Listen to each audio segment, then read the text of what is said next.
Hello प्रिय छात्रों, नमस्कार। स्वागत है आपका हमारे इस यूट्यूब चैनल में। आज हम आपको बताएंगे इस वीडियो में संबंध एवं फलन पर आधारित विविध प्रश्नावली के प्रश्नों का हल।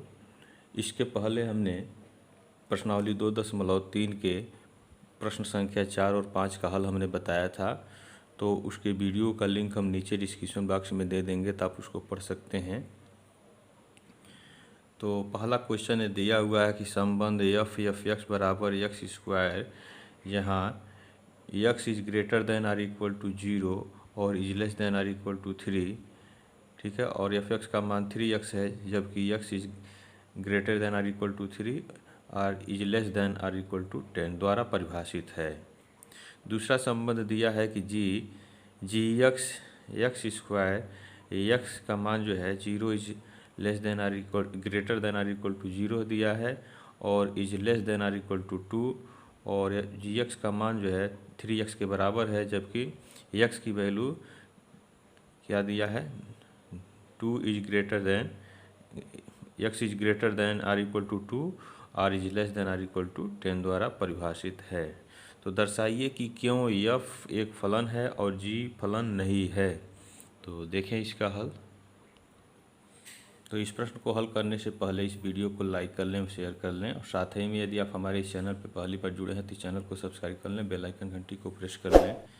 और देखें इस संबंध पहला दिया हुआ है एफ एक्स बराबर एक्स स्क्वायर, जहाँ एक्स का मान जो है 0 और 3 के बीच में है, और 3x फलन यदि दिया हुआ है तो उसके लिए शर्त दिया है कि x का मान जो है 3 से बड़ा या 3 के बराबर या 10 से छोटा और या उसके बराबर द्वारा परिभाषित है।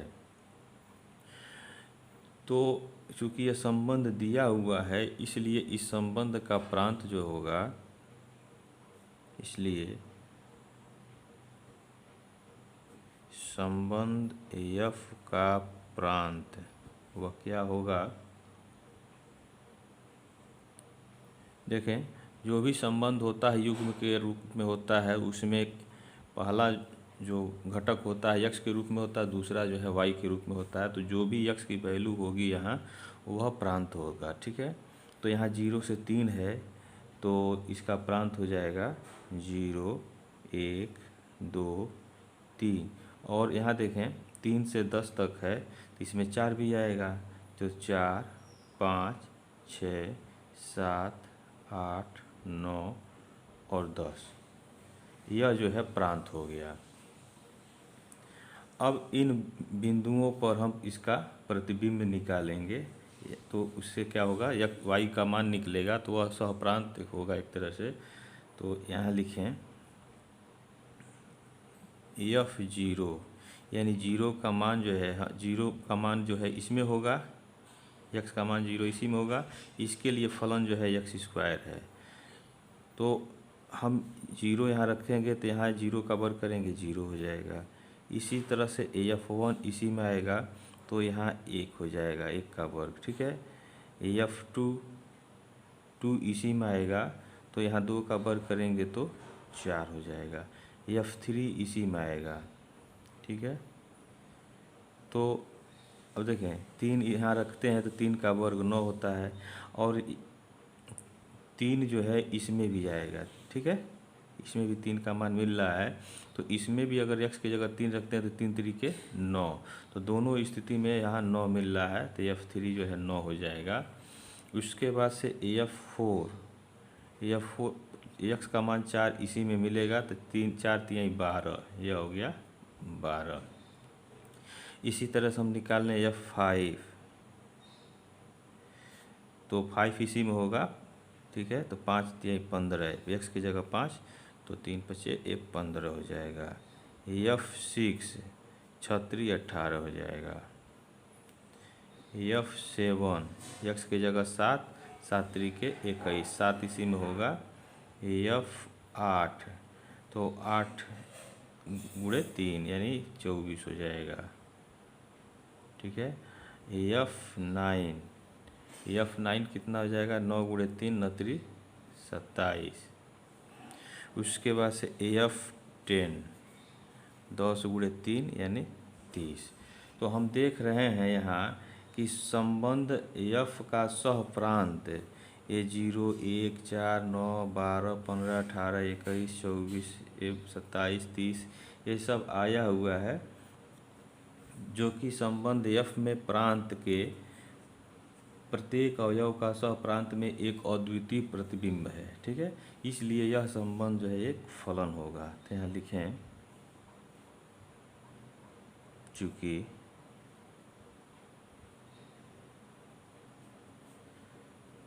संबंध F में प्रांत के प्रत्येक अवयव का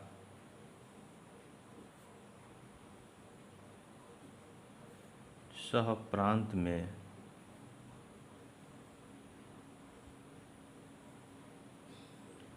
एक अद्वितीय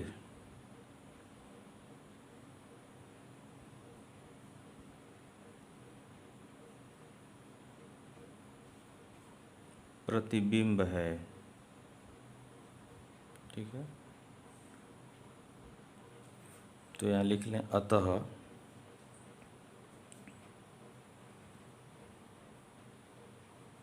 संबंध F एक फलन है। तो यह तो सिद्ध हो गया। अब इसका सेकेंड वाला हमको सिद्ध करना है कि यह फलन है कि नहीं, यह दिखाना है। ठीक है, पुनः यहाँ लिखें,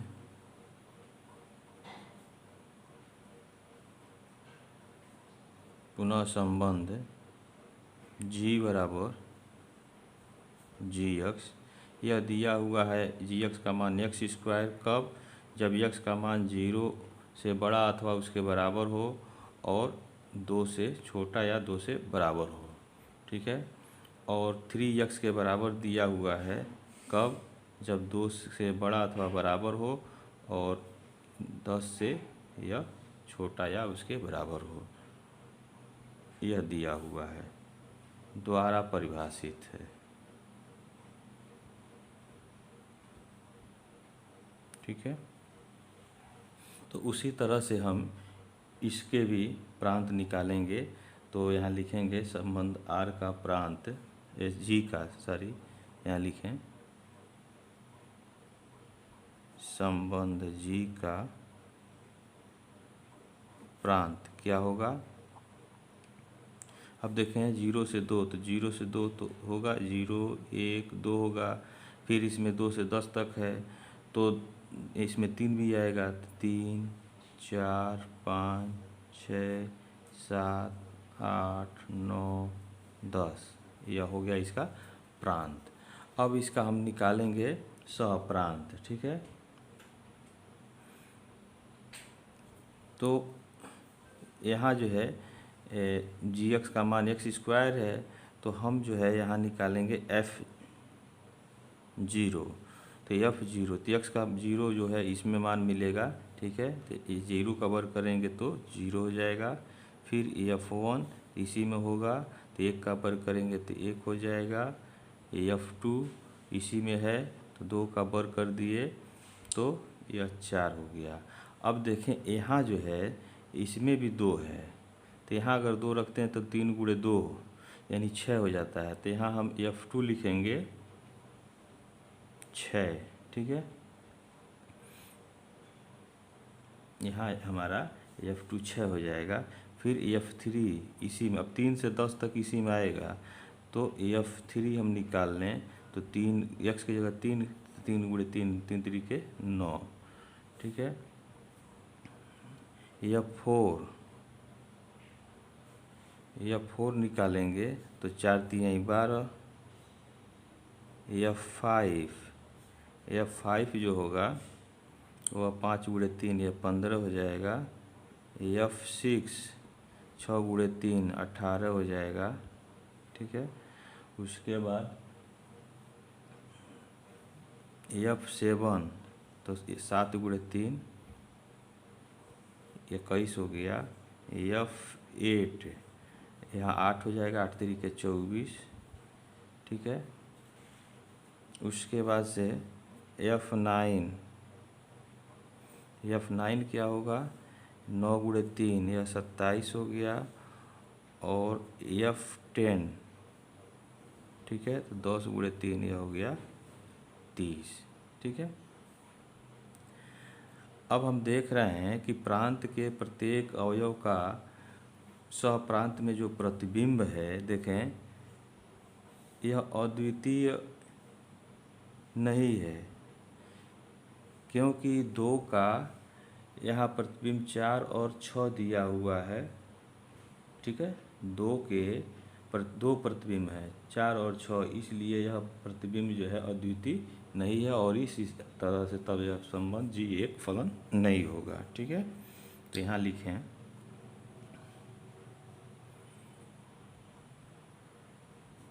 प्रांत के अवयव 2 के 2 प्रतिबिंब क्या क्या हैं, 4 और 6 हैं, 4 और 6 हैं। ठीक है,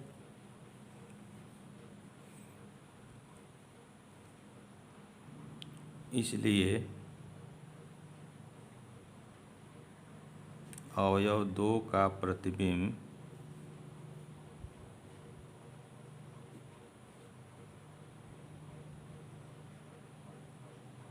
अद्वितीय नहीं है, और जब अद्वितीय नहीं है तो यह संबंध जी एक फलन नहीं है। तो अतः संबंध जी एक फलन नहीं है। तो यह जो है सिद्ध हो गया, पहले का हल हो गया। इसका दूसरा देखें, यदि एफ एक्स बराबर एक्स स्क्वायर तो F1.1 माइनस F1 बटे 1.1 माइनस 1 ज्ञात कीजिए। तो देखें इसका हल। अब यहाँ देखें एफ एक्स इक्वल टू दिया है एक्स स्क्वायर, तो हम क्या करेंगे, यहाँ एक्स की जगह 1.1 रखेंगे तो इसका मान जो है क्या हो जाएगा, 1.1 का स्क्वायर हो जाएगा, और इसी तरह से F1 जो है 1 का वर्ग हो जाएगा। तो यहाँ हम लिखें चूँकि एफ एक्स बराबर एक्स स्क्वायर, इसलिए F1.1 माइनस F1 ठीक है, और बट्टे 1.1 माइनस 1।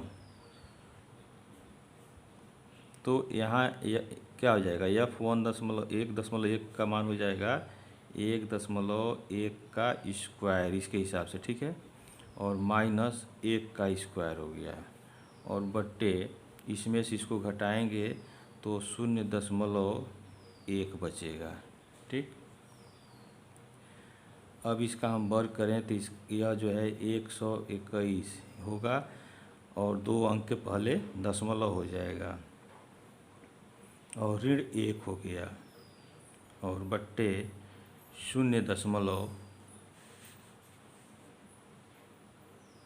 हो गया। ठीक है,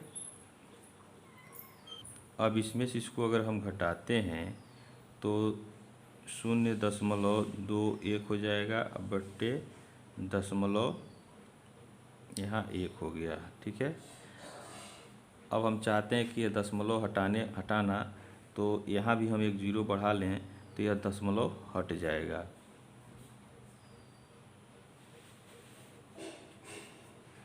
तो हटेगा तो 21/10 हो जाएगा, भाग करेंगे तो यह 2.1 हो जाएगा। तो यही जो है इसका आंसर होगा। इसका तीसरा क्वेश्चन देखें, दिया है फलन एफ एक्स बराबर X square plus 2x plus 1 बटे x square minus 8x plus 12 का प्रांत ज्ञात कीजिए। देखें इसका हल। यहाँ एफ एक्स बराबर X square plus 2x plus 1 बटे एक्स स्क्वायर माइनस 8x धन 12, यह फलन तभी परिभाषित होगा जब इसके हर का मान 0 न हो। ठीक है, तो यहाँ लिखें यह तभी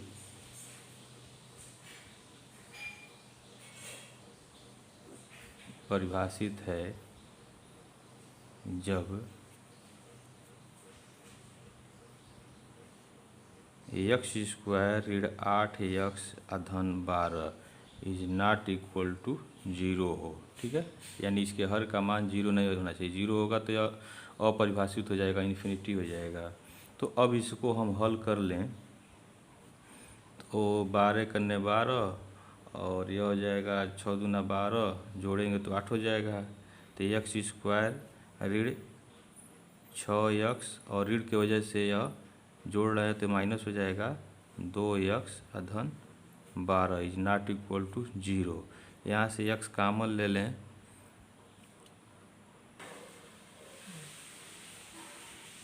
तो यहाँ बच जाएगा x और यहाँ हो गया 6। इसमें से 2 कॉमन लेते हैं तो x ऋण 6 हो जाएगा इज नॉट इक्वल टू 0। दोनों जगह से x ऋण 6 कॉमन ले लिए तो x ऋण 2 बच गया इज नॉट इक्वल टू 0। ठीक है, तो इसका मतलब x का मान 2 और 6 यहाँ आ गया, लेकिन यह जो है नॉट इक्वल टू 0 है। तो यहाँ से क्या मिलेगा, यानी x minus 6 is not equal to 0 और x ऋण 2 इज नॉट इक्वल टू 0, यानी x is not equal to 6 और x इसको पक्षांतर करेंगे तो नॉट इक्वल टू 2, यानी x का मान जो है 6 और 2 नहीं होगा, इसके अलावा शेष सब होगा। ठीक है, तो यहाँ लिखेंगे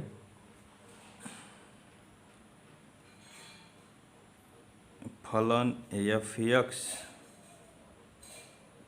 का प्रांत क्या होगा, 2 और 6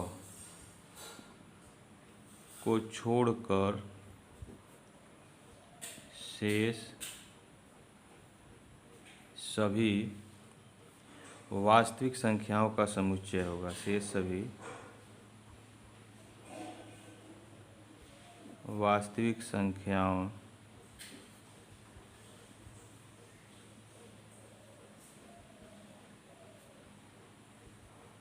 का समुच्चय।